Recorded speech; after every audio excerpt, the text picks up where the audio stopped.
Alright, what's up guys? Today, I wanted to make a quick video because I had some decent laning phase examples for my stream last night. And so, I wanted to make a video kind of detailing what I do to win these harder lanes and what is going through my mind as I'm playing. So, this first one, I lane swap with my Aurora, and we're playing against Vladimir top, right? I get chunked out before this, which kind of sucks, right? Karma and Vlad just like gank me level 1. Whatever. Besides the point. So we're against Vladimir, who's a tough matchup for JAX. Right? This matchup is not easy. You get harassed a lot. It's hard to jump on Vlad because he kind of just wins trades when you're against him. So your game plan when you're playing against these ranged champions like this is you want to let them crash the 3rd or 4th wave, right? Without taking a lot of damage. You want to sacrifice CS in order to keep high HP.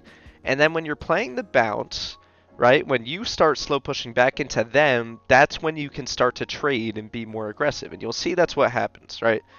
So, also, please note that I have fleet footwork in this matchup. You should take it in most range matchups. It's really solid room in these matchups. But anyway, you'll see, if we watch this, I'm consistently spacing this guy's Q so that I don't get hit, right?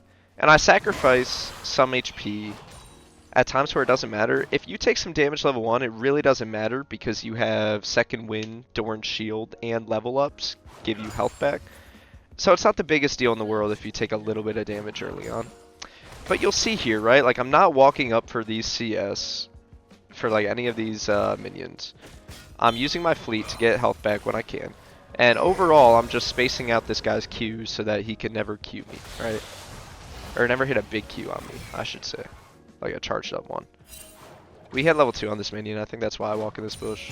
Yeah. So, you see I'm just spacing out his damage, right? And that's what you want to do. Like, as this comes in, I'm just doing my best to keep high health and not get chunked out. Because Vladimir's also really good at diving. To be honest, that QE that I did here, I wouldn't even do. I think that was stupid. This was dumb. Don't do this. You don't get anything from it, right? Like, there's no benefit to doing that. So anyway, he crashes the wave, and at this point, we just want to keep our HP high. And you can look for little Q auto W trades like that if he walks up too far, right? Like, if he gets too far into your tower range, like this guy was standing right here, you can look for a quick Q auto W. You can see this guy kind of fucks up with where he's standing. Dude, I miss like every one of these minions.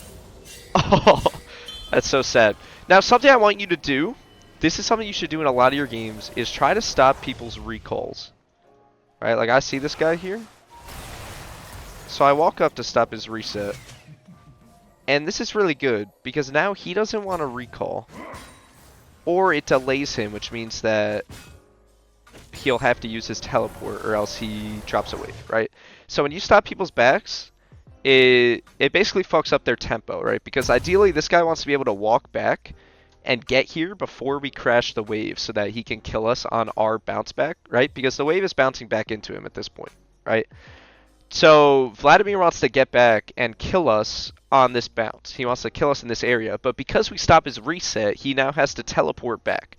So what's going through my head now is, yes, I'm half HP, but I'm going to have a big wave behind me.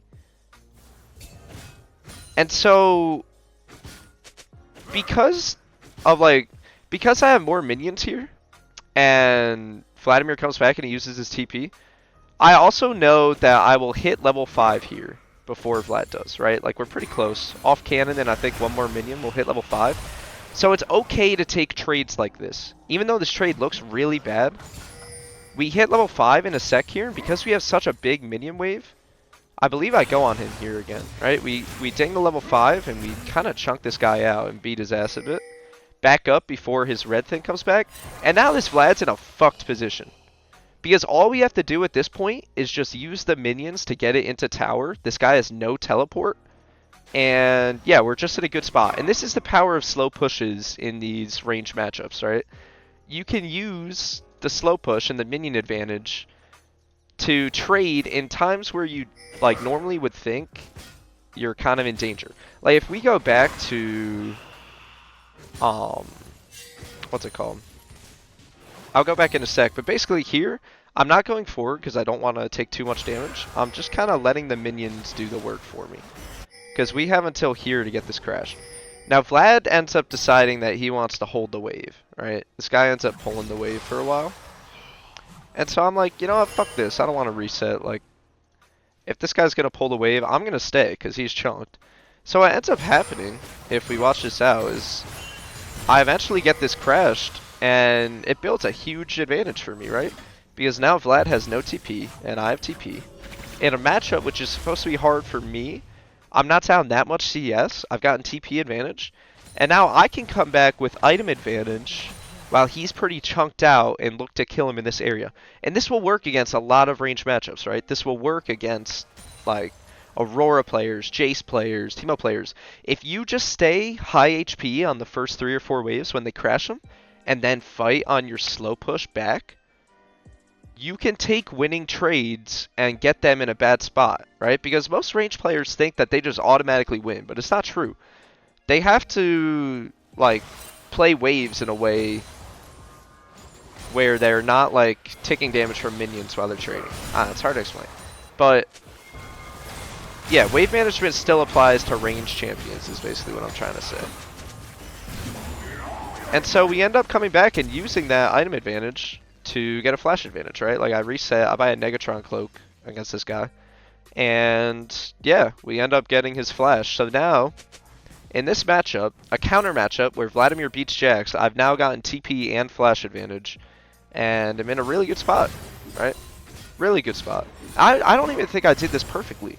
You know, like in this area, if we go back here, I even took too much damage. Like at this point here, I'm too chunked, I would think at first glance to get this crash, but you'll see like the power of fleet footwork healing plus D-shield, second wind, and slow pushing, right? Because we have this slow push here. It's very strong. And the reason I'm hitting all these minions here is because I want to get level 5 as fast as possible. And I know that Vladimir can clear waves pretty fast. But yeah, you'll just see, like, this situation here looks like I'm fucked. But you have to think about things like the wave being big behind you and hitting your level 5 level up timer. So yeah, sorry, I know I've been rambling over the same thing, but I just wanted to give an example of like playing against a harder range matchup and how you can play the first few waves to build an advantage. And yeah, I believe we end up killing this guy eventually. It takes a little while, and I think Aurora comes top. But it helps that he has no flash, was kind of the biggest thing I wanted to show. So yeah, that's the first example. And the next game I want to show was against an Olaf, so it'll be a matchup where you're actually in a good state, right? It's a winning matchup for JAX. So let's take a look at that. Alright, so second example is JAX versus Olaf. So you'll see in this matchup, I take Lethal Tempo, I go Doran's Blade. And the main plan coming into this matchup is we want to get Prow on the wave, right? We want to do a 3 or 4 wave crash depending on how he plays and reacts. And then we want to reset, come back, fight him in this area on his bounce back, and kill the Olaf, right? JAX beats Olaf pretty hard. And you'll see we do a pretty good job of this, right? If we watch. I'm just hitting minions. I'm trying to get level 2 first, trying to get pushed on the wave. This Olaf keeps throwing his axe like far away, which means that we're pretty safe to trade with him.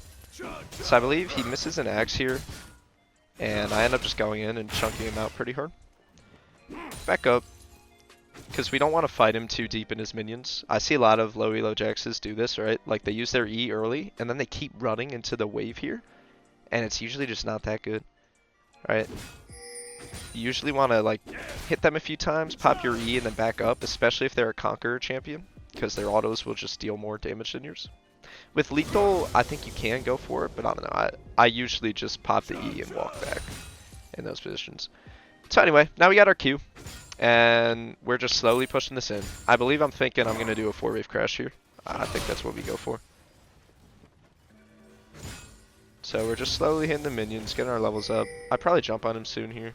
If he walks up, yeah. And we just chunk him pretty hard. 4th wave arrives, so we crash 4th wave.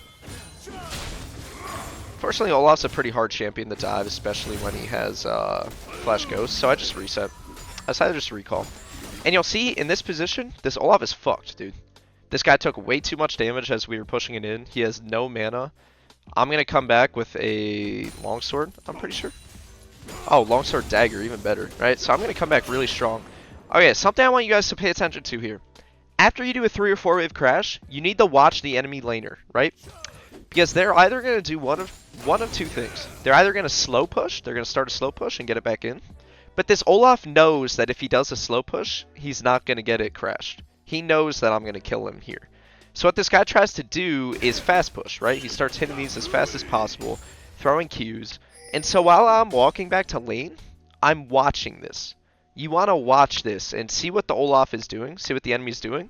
And if they fast push like this and you're not going to make it in time, like I wouldn't be able to run here and stop this wave, you can use your teleport, right? I teleport, I Q to the wave, and this lets me pull it, right? This is called pulling the wave to hold a freeze, right? So now Olaf's like, well, fuck, man, this guy's going to freeze. I'm going to lose like 2 or 3 waves. So I got to stay and try to crash this. And this is a good situation for me, right? The thing is, Elise is topside. So it's a little dangerous, and I read that Elise is here. Because this guy would have to be a fucking retard to walk up to this wave against like full health, full mana JAX as Olaf with like no mana.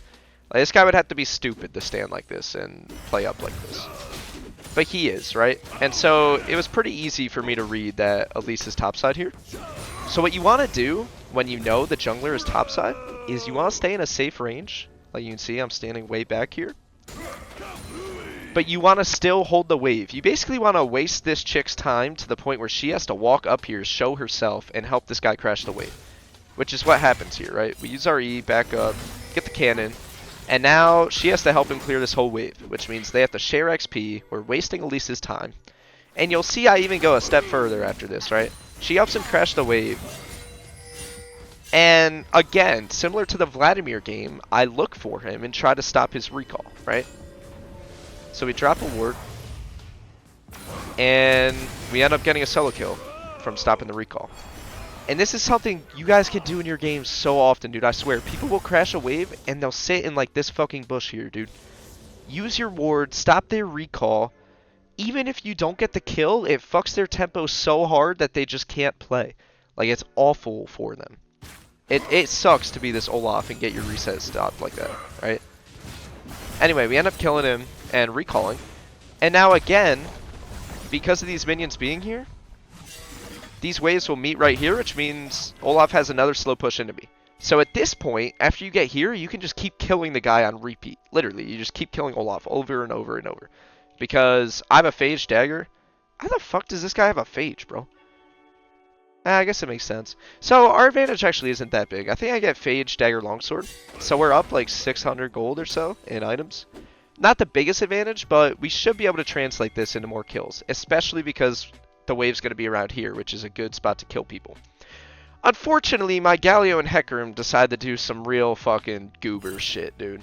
Like, this wave is in such a good spot for me. I'm just like begging them to wait for me to get there. But these fucking goobers just go in. Like, they're never gonna kill Olaf here, dude. This is literally the most troll thing in the world. Galio drops a whole wave mid lane for this. Olaf almost fucking kills him. And then Hecarim's like queuing the wave too. I'm sitting here like, dude, there's no way these guys just did this. Now you might think like, bro, this looks really good for you. Like, Olaf's leaving. The issue is, enemy set makes a good play. He crashes the wave and he realizes that Olaf is fucked, so he comes top and helps him crash it.